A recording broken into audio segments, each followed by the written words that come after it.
बहुत धन्यवाद। आइए। अब ठाकुर जी 1 वर्ष के हो गए। कितने वर्ष के? अब जैसे ही ठाकुर जी 1 वर्ष के हुए तो भगवान का नामकरण संस्कार हुआ। श्री गर्गाचार्य जी महाराज नामकरण करने के लिए आए। गर्गाचार्य जी ने आकर के कहा, नंद बाबा कल का मुहूर्त अच्छा है, कल नामकरण कर देंगे, आज रात्रि विश्राम कर लेते हैं। बोले ठीक है। गर्गाचार्य जी बोले लेकिन एक दिक्कत है। यशोदा मैया बोली क्या? हम किसी के हाथ का बना भोजन नहीं करते, खुद बना के अपने ठाकुर जी को भोग लगा के तब पाते हैं। यशोदा मैया बोली अरे तो इसमें दिक्कत की क्या बात है, मैं आपको चूल्हा दे देती हूं, आपको बर्तन दे देती हूं, सारी सामग्री दे देती हूं, आप बनाइए। गर्गाचार्य जी बोले जो जो कृपा, दे दीजिए। यशोदा मैया ने सब सामग्री दी, गर्गाचार्य जी ने भोजन तैयार किया। अब बढ़िया एक पात्र में खीर बनाई। खीर में इलायची डाली, केसर डाला, मिश्री डाली, बढ़िया सुगंधित, आहा, अति आनंदित खीर बनाई। खीर भी पता कौन सी अच्छी लगती है? वो रबड़ी जैसी हो जाती है, गाढ़ी गाढ़ी। कई लोग पतली पतली खीर बनाते हैं, लेकिन खीर बढ़िया लगती है, गाढ़ी गाढ़ी हो जाए, उसमें बढ़िया केसर का सा। आ गया मुंह में पानी। तो सोचो ठाकुर जी की क्या दशा हुई होगी जब गर्गाचार्य जी ने बनाई। यही हुआ, जैसे ही गर्गाचार्य जी ने खीर बनाई, अपने शालिग्राम भगवान के सामने जैसे ही उसको सजाया, तुलसी छोड़ करके, और त्वदीयम वस्तु गोविंद तुभ्यमेव समर्पयेत् ग्रहाण सुमुखो भुक्त्वा प्रसीद परमेश्वर, ये भोग लगाने का मंत्र है। अब गर्गाचार्य जी का नियम था कि वो जब भोग धरते थे ना, उसके बाद 108 माला करते थे नेत्र बंद करके, और 108 माला होने पर तब भोग अनौसर करते थे। गर्गाचार्य जी ने भोग रखा और जैसे ही आंख बंद करके नाम जप करने लगे, अंदर आंगन में ठाकुर जी बलराम जी के साथ खेल रहे थे। अभी 1 वर्ष के हुए, थोड़े थोड़े चलते हैं फिर गिर जाते हैं, फिर घुटमुन घुटमुन चलते हैं, फिर खड़े होते हैं, फिर गिर जाते हैं, ऐसी स्थिति में है। तो ठाकुर जी बलराम जी के साथ खेल रहे थे, खेलते खेलते अचानक रुक गए। बोलना तो जानते नहीं, थोड़ा थोड़ा बोलते हैं। बलराम जी बोले का भयो? अच्छा, मनी मन में दोनों की बात होती है। ठाकुर जी बोले अरे भैया आज एक बहुत जोर को भगत आयो है, नामकरण करवे आयो हमारो, माने ऐसी जोर की खीर बनाई है, वहां में बढ़िया केसर डाली है, इलायची डाली है और मिश्री डाली है, बिल्कुल रबड़ी जैसी खीर है। मेरा तो मुंह में पानी आ रहा हो, खावे को मन कर रहा है। ताऊ जी बोले तो फिर रुको काई को, चलो जा, और बढ़िया लगे तो मुक्कू भी बुला लियो। ठाकुर जी बोले ठीक है। गुटमुन गुटमुन गुटमुन चल के ठाकुर जी जैसे तैसे मटक मटक के बाहर पहुंचे, और यहां गर्गाचार्य जी बैठे थे, नाम जप कर रहे थे। आगे उनके शालिग्राम भगवान के सामने खीर रखी थी। ठाकुर जी ने उठाई और गोद में रख करके और बढ़िया प्रेम से पान लगे, मुंह पे पूरे पे लगा लियो, नाक पे लग गई। छोटे छोटे हाथ हैं ठाकुर जी के, प्रेम से पा रहे हैं। गर्गाचार्य जी के जैसे ही भजन पूर्ण हुआ, माला नीचे रख के जय हो मेरे शालिक, खीर कहां गई? तभी देखा तो थोड़ी दूर पे ही महाराज हाथ पांव सब सने हैं, मुंह पे पूरी खीर गिरी है और नीचे फैली पड़ी है, और ठाकुर जी प्रेम भाव से खीर खा रहे हैं। और जैसे ही गर्गाचार्य जी ने देखा तो हंसने और लगे। 2 दतुइयां दिख रही हैं ठाकुर जी की, अभी 2 ही दांत आए हैं। अरे यशोदा देख, तेरे लाला ने कहा कियो, मेरे ठाकुर जी को भोग झूठो कर दियो सबरो। यशोदा मैया दौड़ी दौड़ी आई, बोले बाबा बाबा बाबा नाराज मत हो, छोटो बालक है, आप क्षमा कर दियो। बोले देख पूरी खीर खा गए। बोले वो तो बहुत बड़ी सौभाग्य की बात है कि खीर खाई, नहीं तो ये शालिग्राम को गुलाब जामुन समझ के खा जाए। नंद बाबा तो अपने शालिग्राम भगवान छुपाते डोले, क्योंकि याकू ऐसा लगे ये खावे वाली वस्तु है। वो तो बाबा कृपा है कि आपके शालिग्राम ना खाए, यानी खीर ही खाइए। मैया ने लाल जी को उठाया, भीतर ले जा करके आंगन में छोड़ दिया। बाहर आई, फिर से चौका लगाया, दूसरी सामग्री दी।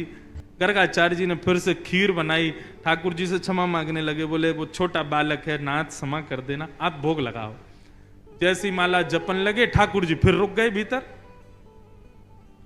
ताऊ दादा बोले लाला अब के कहा भयो? बोले भगत है तो बढ़िया, खीर भी बढ़िया बनावे, लेकिन मैया तो शिकायत कर दे हमारी। अच्छा लाला कोई बात ना, अब की बार और बढ़िया खीर बनाइए, तू जाके चख के आ। ठाकुर जी फिर से गए, गुडमुन गुडमुन गुडमुन चल करके गए, उठाई खीर का पात तो फिर से खाने लगे। गर्गाचार्य जी की जैसे ही माला पूरी हुई, देखा अब तो खड़े ही हो गए, नहीं रहना हमें यहाँ यशोदा, देखते रहो लाला फिर से हमारा भूख झूठो कर दिए सबरो।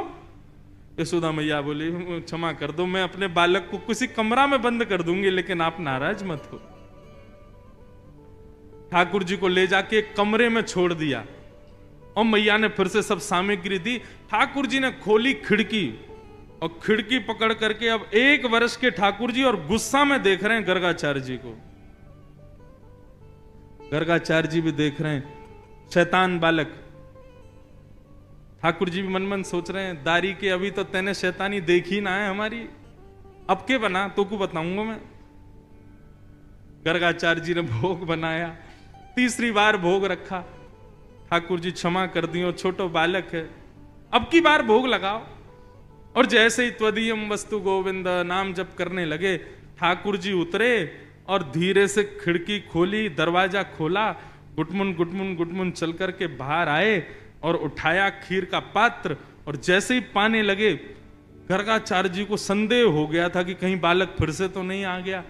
जैसे ही नेत्र खोल करके देखा तो नन्हे से गोपाल जी के ही 4 भुजा प्रकट हो गई। शंख चक्र गदा पद्म ठाकुर जी ने अपने भुजाओं में धारण कर लिया। चतुर्भुज नारायण के रूप में नन्हे से बालक के रूप में ही प्रकट हो गए। और एक भुजा से तो स्वयं खीर खा रहे हैं और अपनी झूठे हाथ से ही गर्गाचार्य जी को खिला रहे हैं। गर्गाचार्य जी नतमस्तक हो गए, बोले नाथ क्षमा करना, मैं आपके रूप को पहचान नहीं पाया। ठाकुर जी बोले हमने ये रूप आपको इसलिए दिखाया है कि कल जब आप हमको हमारा नामकरण करोगे तो हमारे ग्रह नक्षत्र देख करके आपको सब पता चल जाएगा कि मैं कौन हूं। लेकिन ये सच्चाई हमारी मैया को मत बताना कि मैं कौन हूं। आपको छुपाना है कि मैं परमात्मा। मैया अभी मुझसे प्रेम करती है, मुझे दुलार करती है, मुझे बहुत स्नेह देती है। यदि वाकू पतो चल गई कि मैं भगवान हूं तो कहीं मंदिर में दियावेगी मुकु पुजारी जी, या की पूजा करे करो भगवान है ये, मुकु मंदिर में ना जानो, मैं तो मैया के पास ही रहूंगा। बंधु आप जब बाल लीला सुनोगे तो आपको एक चीज पता चलेगी कि सबकी कोई ना कोई चाह है, लेकिन हमारे लाल जी की केवल एक ही चाह है कि मेरा भक्त सदा मुझसे प्रेम करे और जितना हो सके मुझसे प्रीति लुटावे मेरे ऊपर। उनको भगवान बनने का शौक नहीं है, सुबह शाम दिया बत्ती अगरबत्ती देखने का शौक नहीं है। आप प्रेम से क्या प्रदान करते हो, क्या देते हो, क्या सुनाते हो, वो उसके भूखे हैं, वो दिया करो। नामकरण संस्कार हुआ और बड़े भाई का नाम बलराम और छोटे भाई का शुक्ले रक्तस्थता पीत इदानिम कृष्णताम गत, भगवान का नाम कृष्ण रखा गया। बोलो बाल कृष्ण लाल की जय। बंधुओं कई लोग इस नाम को अशुद्ध बोलते हैं, कई लोग कृष्ण बोलते हैं, कई लोग कृष्ण बोलते हैं, कोई कृष्णा बोलता है। भगवान का नाम शुद्ध उच्चारण करो। नाम क्या है? कृष्ण, भगवान, जय श्री कृष्ण। कृष्ण शब्द का अर्थ क्या है? वैसे तो कृष्ण शब्द का अर्थ, शाब्दिक अर्थ देखोगे तो थोड़ा सांवला, थोड़ा काला, उसको कृष्ण कहते हैं।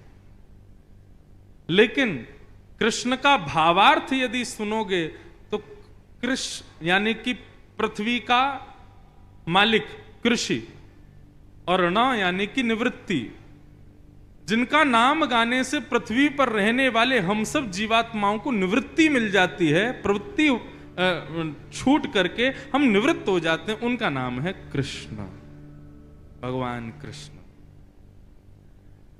ठाकुर जी का नाम कृष्ण पड़ा, लेकिन गर्गाचार्य जी बोले मैया एक बात बता दूं, घबराना मत। बोले क्या? आपके लाला के एक नाम नहीं होंगे, अनेक नाम होंगे।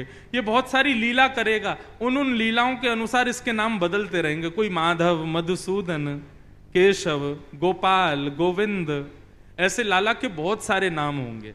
तो इसलिए आप चिंता मत करना कभी। मैया बोली कोई बात नहीं। अब तो ठाकुर जी थोड़े थोड़े बड़े हुए। आज जैसे ही यशोदा मैया आई लाला के पास, तो ठाकुर जी बोले मैया। अब तो जैसे ही मैया ने सुनी मैया, फिर से बोलियो, बोले मैया। अब तो मैया लेकर के दौड़ी बाबा के पास, बोले देखो आज लाला कहा बोलो। बोले कहा बोलो? बोलो बोलो मैया।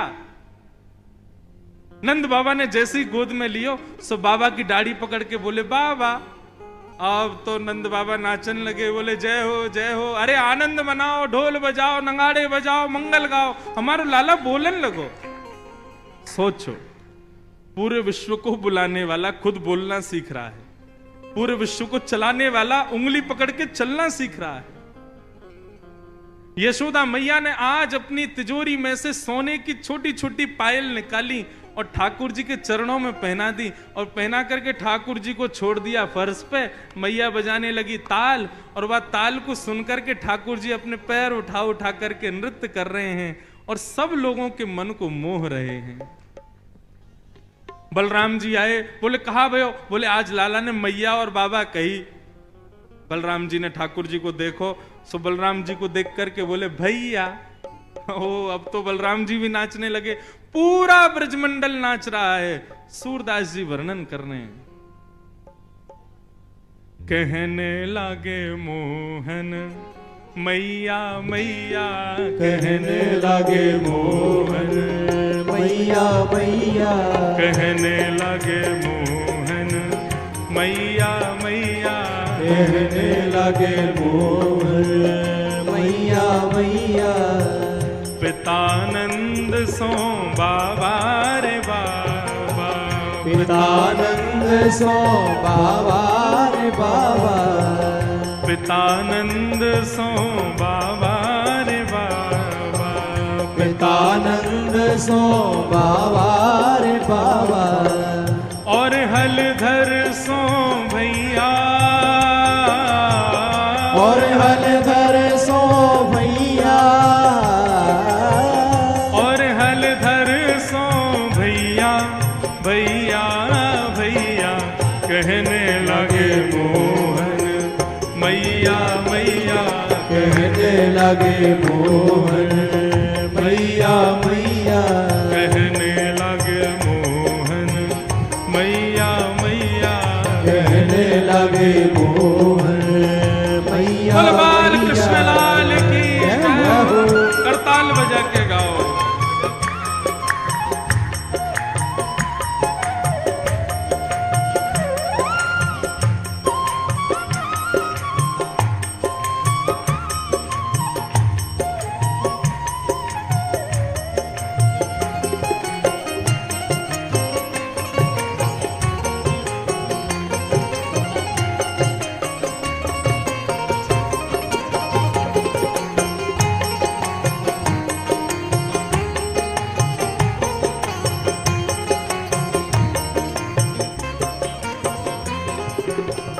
दूर खिलन जन जाओ लाल रे, दूर खिलन जन जाओ लाल रे, दूर खिलन मत जाओ लाल रे, दूर खिलन मत जाओ लाल रे।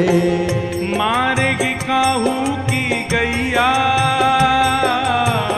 मारेगी काहू की गैया, मारेगी काहू की गैया गैया गैया, कहने लगे मोहन मैया मैया, कहने लगे मोहन मैया मैया, कहने लगे मोहन मैया मैया, कहने लगे मोहन मैया मैया। गोपी ग्वाल सब करत कुतूहल, गोपी ग्वाल सब करत कुतूहल, गोपी स्वाल सब करत कुतूहल, ग्वाल सब करत कुतूहल। घर घर बजत बधैया, घर घर बजत बधैया, घर घर बजत बधैया, बधैया बधैया कहने लगे मोहन मैया मैया, कहने लगे मोहन मैया मैया, कहने लगे मोहन मैया मैया, कहने लगे मोहन मैया मैया। सूरदास प्रभु तुमरे दर्श को, सूरदास प्रभु तुमरे दर्श में, सूरदास प्रभु तुमरे दर्श को, सूरदास प्रभु तुमरे दर्श में। हाँ चरणन की बलि जैया, चरणन की बल जैया, चरणन की बल जैया, जैया जैया कहने लगे मोहन मैया मैया, कहने लगे मोहन मैया मैया, कहने लगे मोहन मैया मैया, कहने लगे मोहन मैया मैया, कहने लगे मोहन मैया मैया, कहने लगे मोहन मैया मैया। सूरदास जी वर्णन करते हैं मणिखंबणि प्रतिबिंब बिलोकत, इतना सुंदर भाव है।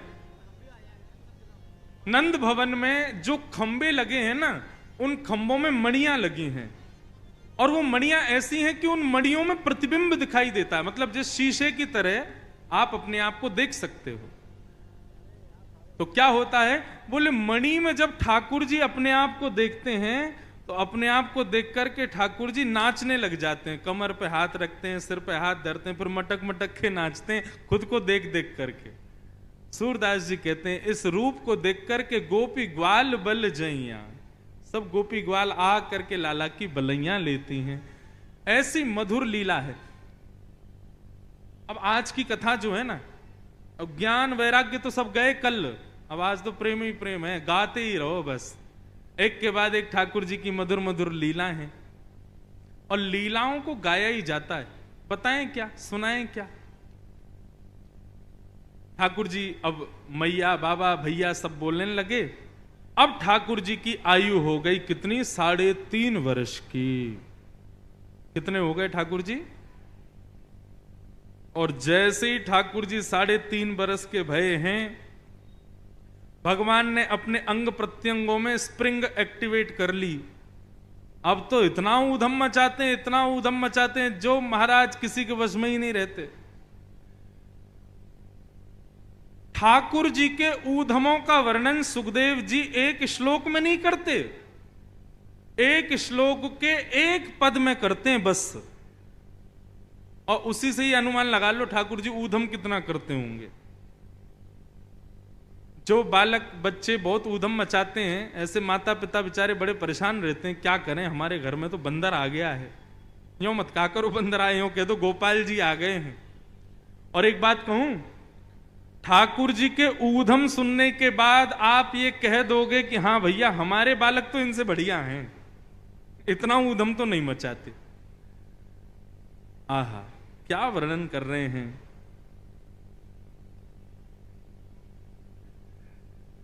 श्रृंग्यग्निड्यं शशि जलद्विज कंटकेभ्य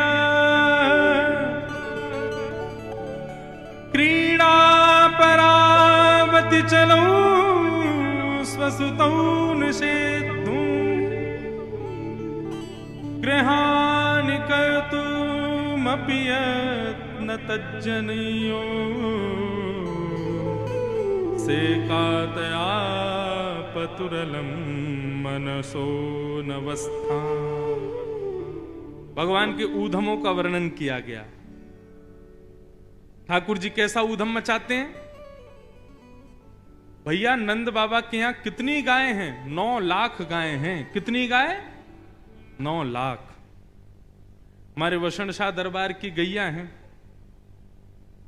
इन गायों को देख करके कितना आनंद आता है। सब गिरी गाय, इतनी बढ़िया सुंदर गाय। ऐसे ही बड़े बड़े विशाल मुख वाली और बड़े बड़े सींग वाली 9 लाख गायें थी नंद बाबा के पास।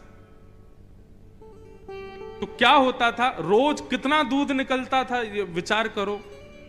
अब दूध पिव जाता, सब बट जाता, उसके बाद भी हजारों लीटर दूध बचता था।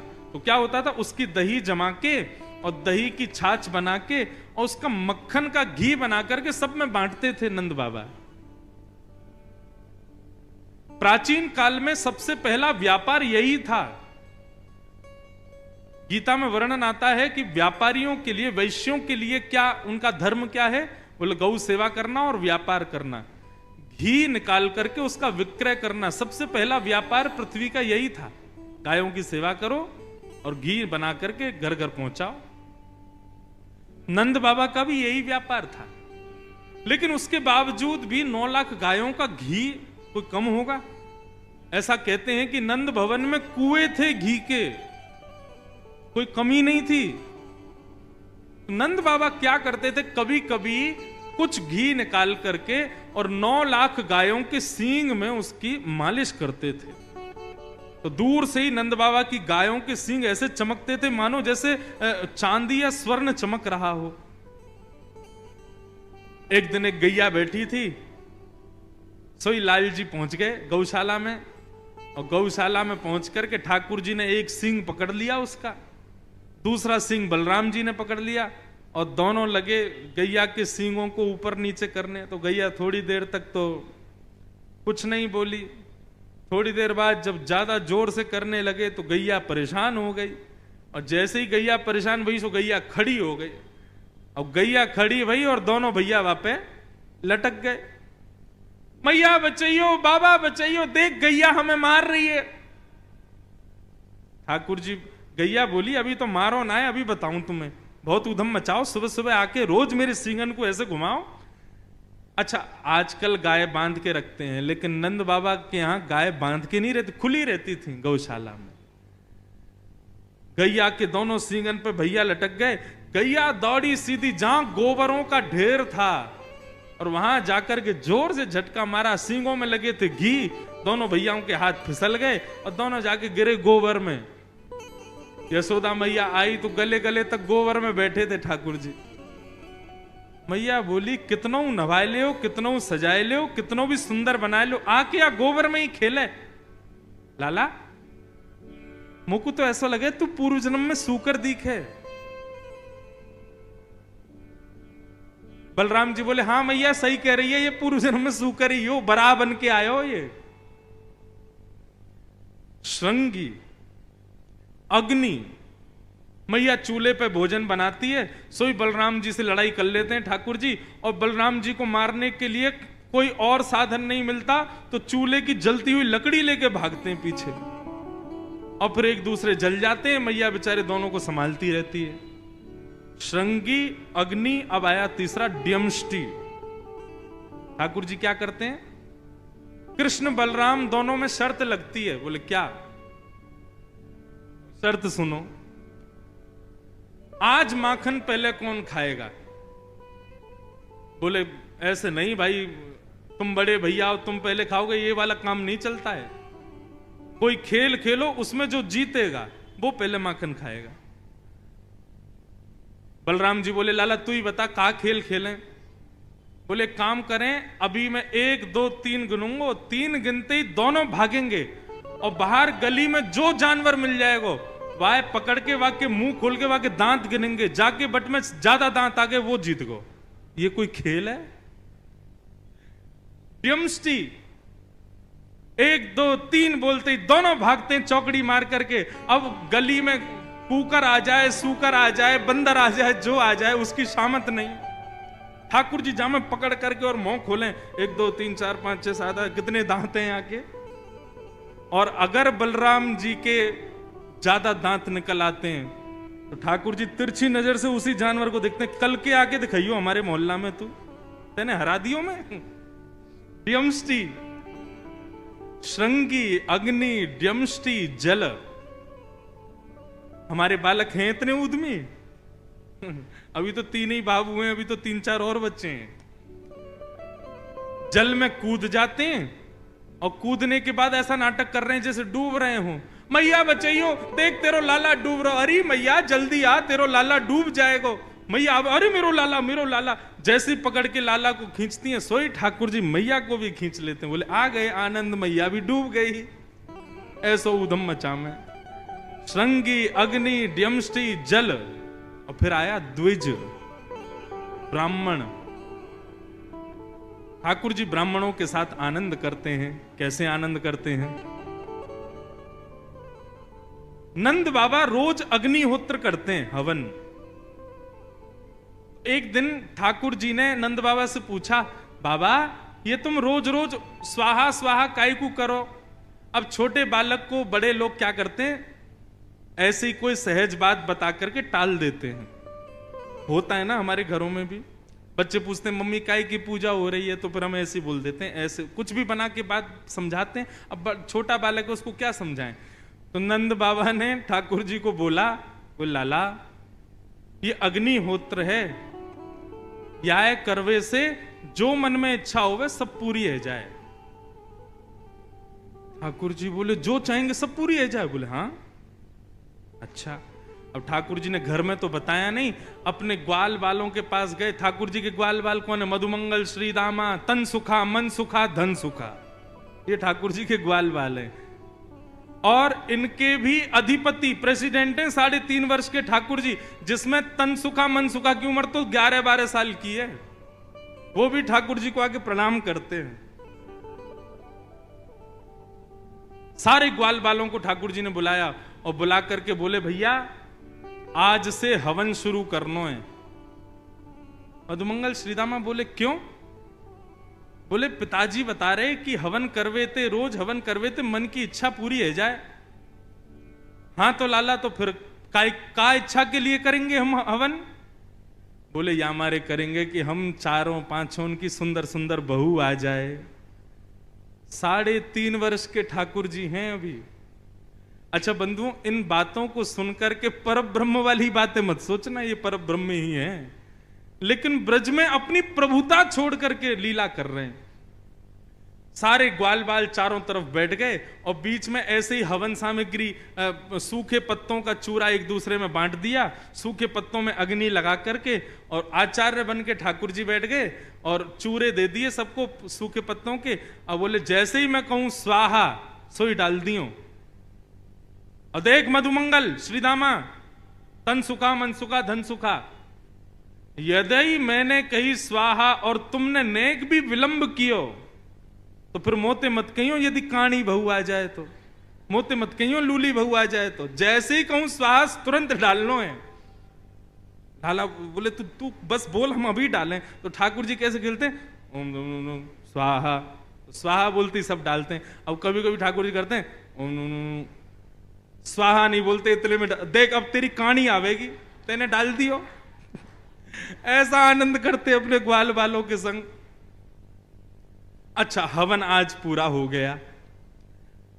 हवन की पूर्णाहुति पे मधुमंगल ने ज्ञान दिया, लाला ऐसे हवन पूरे ना हुए करें तो कैसे हो? मैं बोले कोई भी यज्ञ की पूर्णता में ब्राह्मणों को भोजन कराना चाहिए, तब ही यज्ञ सफल माना जाता है। बोले हाँ तो चलो आज ब्राह्मणों को न्योता दिया मैं। अब तो महाराज कन्हैया, मधुमंगल, श्रीदामा, तनसुखा, मनसुखा, धनसुखा और भी 2-4 और थे सखा ठाकुर जी के, सुबल, सब नाचते कूदते गाते हुए सब पहुंच गए ब्राह्मणों के घर। और ब्राह्मणों के घर जाके कहें आज हमारे घर यज्ञ हुआ है, आपको भोजन पाने आना है। पूरे गोकुल के ब्राह्मणों को निमंत्रण दिया है।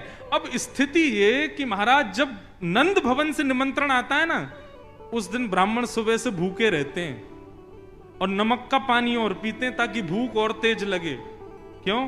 बोले आज तो नंद भवन जाना है, 56 भोग मिलेंगे खाने को। और नंदरानी यशोदा और बाबा इतने प्रेम से खिलावे, खूब मना करें, बस बस बस है गयो, फिर भी 2-4 पूड़ी तो जबरदस्ती खवाई दें। तो यहाँ हमारे भैया सवेरे से ही भोजन त्याग दो और नमक को पानी लगे पीने में। सब ब्राह्मणों को जोर की भूख लगी। शाम का समय हुआ, बढ़िया वस्त्र आदि पहन करके, चंदन आदि लगा करके सारे ब्राह्मण पहुंच गए नंद भवन। अटारी पर बैठी थी यशोदा मैया।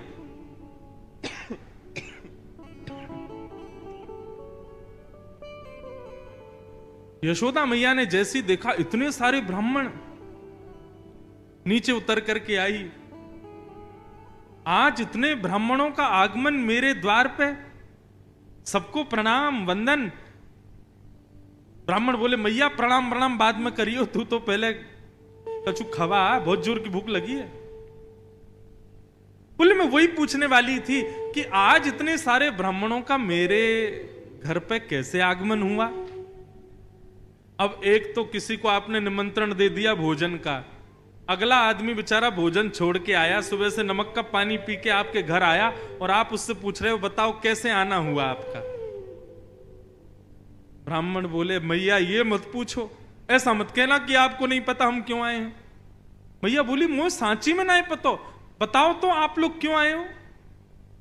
बोले अरे ये तो नंद को लाला खेल गए हो हमारे संग। अरे मैया कहा बताएं, सवेरे सवेरे तुम्हारो नंद को तुम्हारो लाला और सबरे ग्वाल बालन के संग आयो और आकर के निमंत्रण दे के गयो कि आज सबन को हमारे यहाँ भोजन पावे आनो है। हम तो मैया अपने घर के चूल्हान ने बुझा के ब्राह्मणी से मना करके कि आज भोजन मत बनाइयो। नमक को पानी पी पी के अपनी भूख इतनी जोर की कर ली है कि थोड़ी बहुत देर में यदि भोजन नहीं मिला तो एक दूसरे खा जाएंगे हम। मैया तुम्हारे लाला ने निमंत्रण दियो। मैया बोली देखो भोजन की व्यवस्था करने में मुझको समय लगेगा, क्योंकि मुझे पता नहीं था आप आने वाले हैं, तो वो तो मैं सब कर दूंगी, लेकिन उससे पहले आपके यजमान को तो ढूंढो कहां है। जिसने आपको निमंत्रण दिया पहले उसको तो पकड़ के लाओ। सब ब्राह्मणों के संग मैया निकल पड़ी खोजने।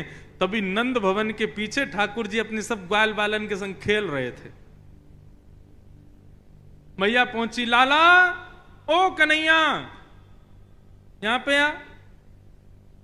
जैसे ही ठाकुर जी ने पीछे देखी, ओ मधुमंगल ये तो सांची में आ गए सबरे, हम तो ऐसे ही आनंद में निमंत्रण दे के आए, तो सांची में आ गए। बोले हम लाला ये तो सांची में आ गए, और मैया और पकड़ के लाए, मैया मारेगी आज। ठाकुर जी बोले अकेलो ना पिटूंगा, तुम भी चलो मेरे संग, एक एक थप्पड़ तुम भी खाइयो। सब रे ग्वाल बाल पहुंचे मैया के पास। हाँ मैया। मधुमंगल श्रीदामा बोले लाला पहले बचवे को प्रयास करियो, झूठ बोल बाल के कछु निकारवे को कोशिश करियो, पिटनो ना पड़े, और जब पीटवे की शामत आएगी तो हम सब रे गाल आगे कर ही देंगे अपनो, कहा करें गलती तो ही गई। ठाकुर जी बोले हाँ मैया कहा भयो। मैया बोली ये सब कौन है। ये हमारे गोकुल के सब ब्राह्मण हैं, ये क्यों आए हमारे यहां। मैया मोए ना पता क्यों आए हैं। बोले झूठ बोले, ये सब रे यूं कह रहे हैं कि तू सबन के घर गयो और सबके घर जा जा करके तेने न्योता दियो कि आइयो आज हमारे घर पर यज्ञ भयो, सब लोग भोजन पावे आइयो। मैया मैं गयो इनके घर। मैया मैं तेरी सौगंध खा के कह रहा हूं, मुझको तो यूं ना पता इनको घर कौन सी गली में, मैं ना जानू। ब्राह्मण बोले देखो कितना झूठ बोल रहे हैं, कितना भयंकर झूठ बोल रहे हैं। मैया ने पकड़े कान, लाला सांची बता तेने इनको निमंत्रण क्यों दियो। बोले मैया देख तो कुछ सांची बताऊं। बोले हाँ बता। मारेगी तो नहीं। बोले ना मारूंगी। बोले हमने पूजा पूजा खेल खेलो, पूजा पूजा खेल रहे हम लोग सब रे, मैं आचार्य बनो, ये मधुमंगल ब्रह्मा बनो और ये सब रे ब्राह्मण बने, हम सब लोग आचार्य बन के ऐसे आनंद से खेल खेल कर रहे पूजा पूजा को। तभी ये मधुमंगल बोलो भैया अनुष्ठान के बाद में भोजन ब्राह्मण भोजन होना चाहिए, तो हम तो ऐसे ही खेल खेल में निमंत्रण दिया है इनको, अब ये आ गए हैं तो अब आपको कोई व्यवस्था करने की जरूरत ना है। जब हमारो हवन ही खेल खेल को तो भोजन भी खेल खेल को।